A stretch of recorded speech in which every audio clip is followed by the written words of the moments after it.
여러분 안녕하십니까? NBS 투데이입니다. 정부가 쌀 45만 톤 시장 격리 계획을 발표한 이후 산지 쌀값이 상승세를 보였습니다.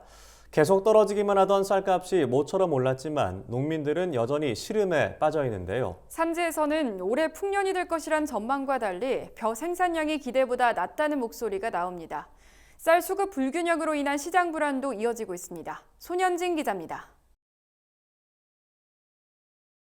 정부가 쌀 수급 대책을 발표한 이후 산지 벼값이 오르는 등 쌀 시장에 온기가 돌고 있습니다. 지난달 25일 발표된 수학기 쌀 수급 대책에 따르면 정부는 공공비축미 45만 톤과 시장 격리국 45만 톤 등 모두 90만 톤을 연말까지 매입할 예정입니다.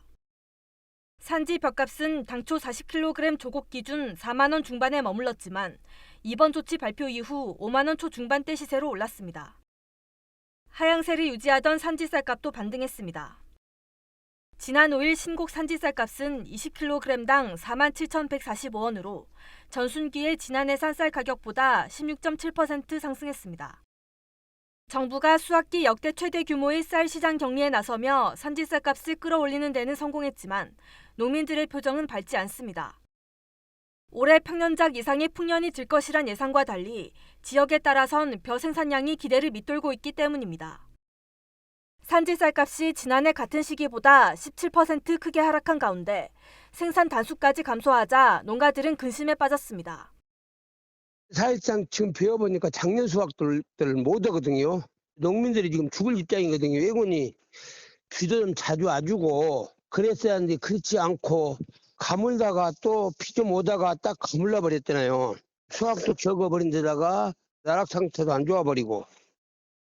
정부는 시장 격리 계획 물량 45만 톤 가운데 햅쌀 35만 톤은 공공비축미와 동일한 방식과 가격으로 매입하고 지난해 산 쌀 10만 톤은 역공매 최저가 입찰로 매입할 예정입니다.